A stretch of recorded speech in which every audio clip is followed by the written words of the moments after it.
All right, let's dive in. Today, we're exploring the music of David Lynch.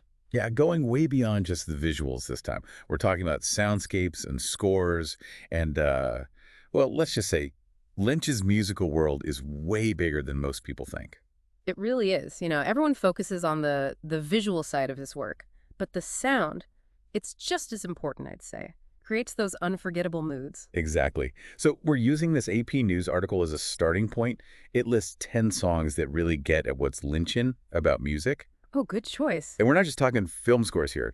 Lynch composed, collaborated, even directed music videos. There's a lot to unpack. Definitely. And yeah, you hit the nail on the head with that Lynchian thing. Applies to sound just as much as the visuals, That unsettling beauty, the familiar made strange. Okay, so before we go any further, for listeners who maybe haven't spent as much time thinking about the sound in Lynch's work, break it down for us. What makes something Lynchian in terms of music? What should we be listening for? It's not just like spooky music, right? It's more about how sound creates unease. Something being just a little bit off. Oh, okay. Yeah. Like, think those drawn-out chords kind of dissonant? Oh. Or how silence just builds and builds the tension. Or maybe a sound that makes you jump when you don't expect it. Yeah. Like he wants to make you feel comfortable and then just when you are, totally unsettle you. Yeah, exactly. And you see that early on, like Eraserhead, right? Back in 1978. Oh, Eraserhead. It's such a good example. Mhm. Relies so much on sound to create this, like, heavy industrial feeling. And Lynch actually composed a lot of that soundtrack himself, like the song In Heaven. Oh, man. In Heaven. Yeah, sung by the lady in the radiator, right? So strange. So haunting. Like a lullaby, but from a nightmare. Exactly. You get that distorted, almost industrial sound. Really influenced a lot of musicians later on, like the Pixies covered it. And bands like Modest Mouse, they took inspiration from it too. So it wasn't just weirdness for weirdness' sake. Like there was something musically interesting there that went beyond just the film. For sure. It's amazing how a song from a kind of niche film can end up shaping the broader music world. Right. And it proves that sometimes sound, it sticks with you even more than the visuals. Think about it. Even if you've never seen Eraserhead, you hear that In Heaven melody, it's instant recognition. It gets under your skin, yeah. Which, actually, that reminds me of another example of how Lynch uses music, Chris Isaak's Wicked Game.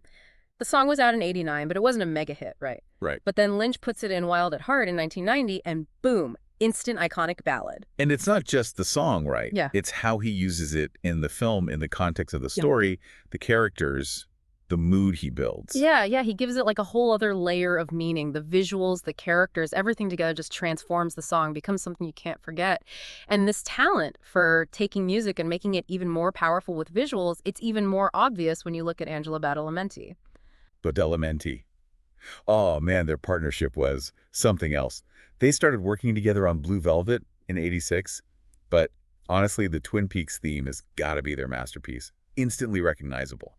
Sets the whole mood for the show right from the start. Oh, yeah. Those opening chords, you're right back in that world. And then, of course, you have Julie Cruz singing it, Falling, haunting. Falling. A perfect example of using music to just grab onto a specific emotion. That longing, the mystery, the sadness, and the beauty all at once. And that same song, that mood, it can be taken in such different directions. Like Moby sampled the Twin Peaks theme for his '91 hit Go. Right. Turned it into like this rave anthem. Amazing, right? Something that was kind of melancholy, introspective. Moby flips it, makes it euphoric, outward-looking. Really shows how much depth there is in Lynch's music.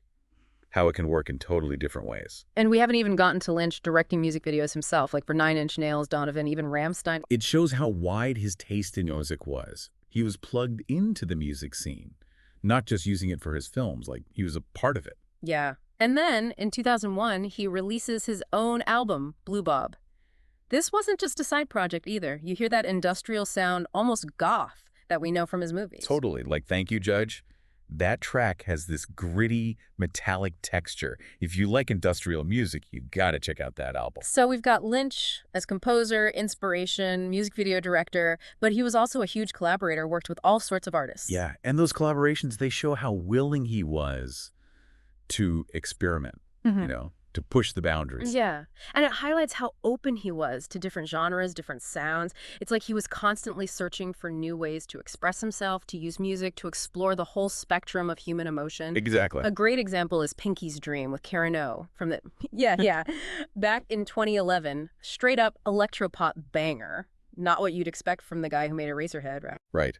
But that's what's so cool about Lynch. Full of surprises, always experimenting with different styles, never afraid to push himself creatively. It's like he was always evolving, exploring new sonic territories. Totally. Then in 2013, you get I'm Waiting Here with Like Lie. Completely different vibe. Dreamy, melancholic, and it just fits perfectly with his work from that period. It's amazing how he can go from those unsettling industrial sounds to this ethereal beauty. There's a depth there that keeps you coming back for more. You know, what's really interesting is how he can make music that's beautiful but disturbing at the same time. Like, there's this tension, something lurking beneath the surface that makes you want to keep listening. It's like he's saying that beauty and darkness can exist together, that they can even make each other stronger. Exactly. And you see this so well in his later work, especially in the Twin Peaks revival in 2017. Twin Peaks, The Return was full of amazing music. Performances from all kinds of artists, Nine Inch Nails, Eddie Vedder, Jewel Cruz, of course. Yeah. The music in The Return is incredible. The one that really stuck with me was Chromatics, their song Shadow. Perfect fit for Twin Peaks, you know. Dark, ethereal, and just a little bit unsettling. Totally Lynchian. Those minor chords, the vocals drenched in reverb. It's like a lullaby from a nightmare. Totally. Okay, and speaking of classic Lynch, we have to talk about Cellophane Memories, his final album, a collaboration with Christabel in 2022. Such a beautiful, haunting goodbye. Especially that last track, sublime, eternal love, atmospheric, ethereal. Yeah. It feels like the perfect ending to his musical journey. Yeah, it really does. It's a shame he stopped making music, but wow, what a way to go out. Okay, but before we get too sentimental, we got to talk about his work with Flying Lotus. Fire is Coming. That's something else. Oh yeah. Flying Lotus takes Lynch's spoken word, turns it into this incredible soundscape, almost hypnotic. Shows how Lynch could inspire other artists to create something totally new. It's wild how he weaves Lynch's voice into the music. Like, it becomes another instrument, adds to that eerie, surreal feeling. Another way he blurs the lines between sound and language. Like he's showing us that music isn't just melody and harmony. It's about sound itself and how it can create meaning, emotion. Exactly. So we've covered a lot here. Lynch as composer, inspiration, collaborator. What do you think is the most important thing for people to take away, especially those who might be new to his music? I think it's that Lynch's music, just like his films, it's an experience, not just background noise. It's meant to be felt. It's about atmosphere, mood, emotions that you can't always put into words. Like he's creating these sonic worlds for us to get lost in. Exactly. And those worlds, they're full of mystery, beauty, a little bit of the surreal. They challenge you to look deeper, to question what's real, to embrace the unknown. Well said. And remember, this is just a glimpse into what Lynch's music has to offer.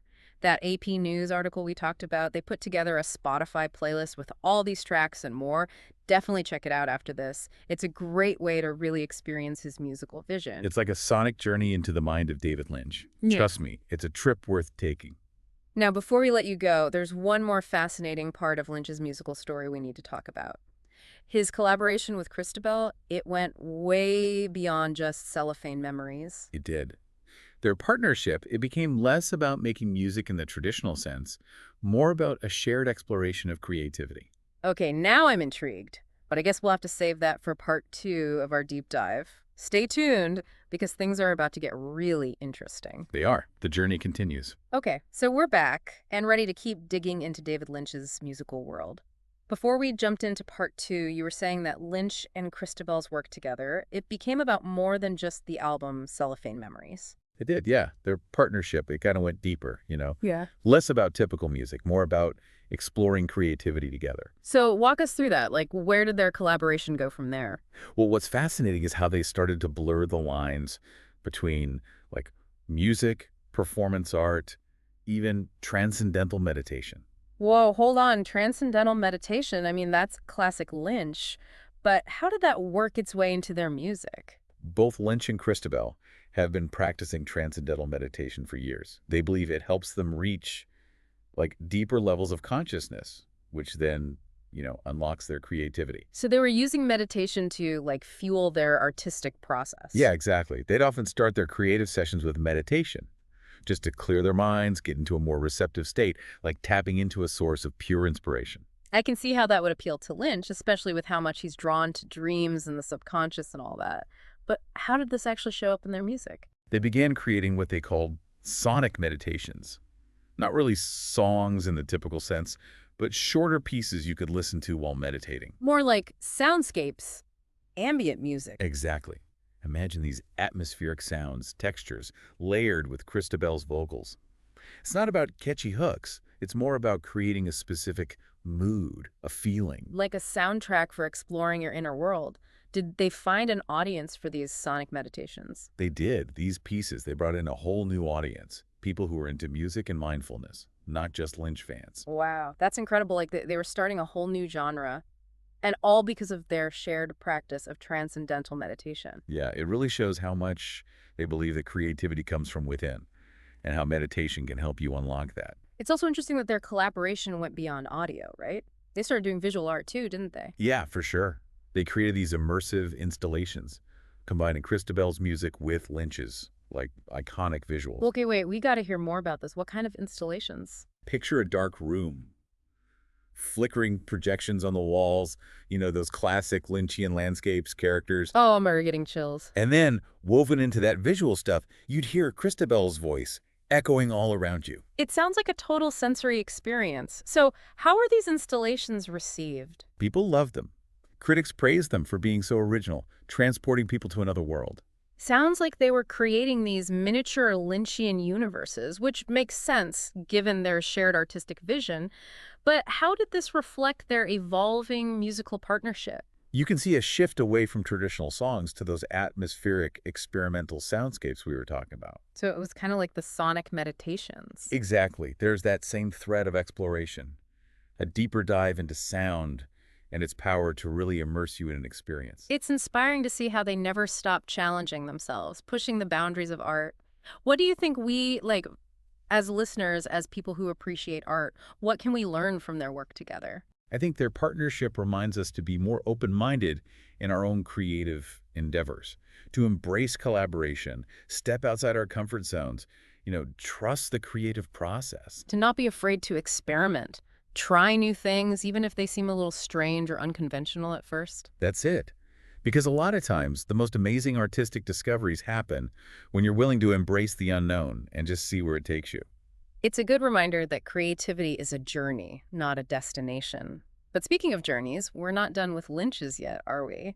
Before the break, you hinted at something pretty wild, something about going beyond human collaboration. Ah, yes. As he got older, Lynch got really into the potential of artificial intelligence in music. AI making music. Wow. I know there's a lot of talk about AI creating art and writing poetry, but composing music, that seems way more complex. It is, and that's what drew Lynch to it. He saw AI as like the next frontier of artistic expression. So how did he actually use AI in his creative process? He started using these AI music platforms, basically feeding them his ideas and seeing what they came up with. Like a digital brainstorming partner. Yeah, that's a good way to put it. Yeah. He didn't see AI as replacing human musicians, but as a way to, expand his own creativity, to unlock musical ideas he wouldn't have found on his own. Did he ever release any of the music he made with AI? He did, but not in the traditional album way.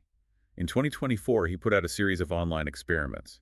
They were these short pieces, composed by AI based on his own prompts and concepts. Wow, that's so cool. What did it sound like? Was it, like, recognizably Lynchian? It's tough to describe. You definitely had that Lynchian atmosphere, but there was also something otherworldly about it. Otherworldly? How so? It was like the music had a life of its own. It was beautiful and unsettling, but also a little alien, almost like listening to a dream you can't quite remember. I can totally see how that would appeal to Lynch. He's always been into the mysterious, the strange. And by using AI, he pushed those boundaries even further. It's like he was exploring those deep questions that have always fascinated him. The nature of consciousness, the line between reality and dreams, the idea of unseen forces shaping our lives. It's like he was using AI to peek into the unknown, both inside himself and out in the world. What was the reaction to these AI experiments? mixed, which you'd probably expect. Some people loved it, some were freaked out by it, and some were just confused. Sounds about right for a David Lynch project. I'm sure he wouldn't have wanted it any other way. He always wanted to get a reaction, make people think, make them feel things they hadn't considered before. Exactly.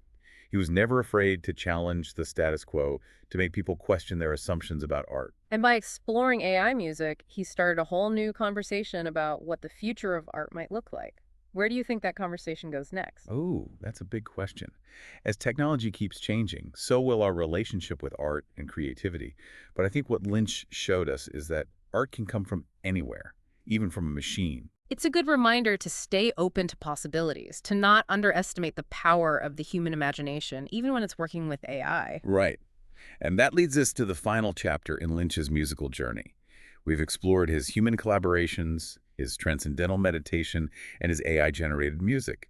But there's one last thing we need to talk about, something that goes beyond working with humans entirely. Wait, what? Beyond human collaboration. Okay, now I'm really curious. But I guess we'll have to save that for part 3 of our deep dive. Will, the final chapter awaits. Okay, so we're back for the final part of this David Lynch deep dive. And honestly, I'm pretty hooked after that cliffhanger. Beyond human collaboration, huh? What does that even mean? Yeah, this is where things get kind of cosmic. See, towards the end of his life, Lynch became really fascinated by music that exists, on its own, like without humans making it. Whoa, okay, I'm not sure I'm following. Music without humans? How's that even possible? Well, Lynch was really into this idea called the music of the spheres. It's this old philosophical idea that the planets and stars, as they move, they create this kind of harmony, like a symphony. So, like, the planets are making music. Sounds like something straight out of one of his movies. Right. But Lynch took it seriously. He believed this celestial music, we can't hear it, but it's this powerful force in the universe, like pure beauty, pure inspiration. Okay, that's pretty wild. But if we can't hear it, how did he even, work with that idea musically? He couldn't exactly jam with Jupiter, right? He couldn't know. Yeah. But he's still trying to tap into that cosmic energy. Like he'd spend hours meditating outside at night, under the stars, trying to listen for those harmonies, trying to feel them and bring them into his own work. So it was less about actual notes and melodies, more about a feeling, a vibe. Yeah, kinda. It was about getting in tune with those rhythms of the universe, Yeah. aligning his creativity with those bigger forces. He thought that by doing that, his music would have this deeper meaning.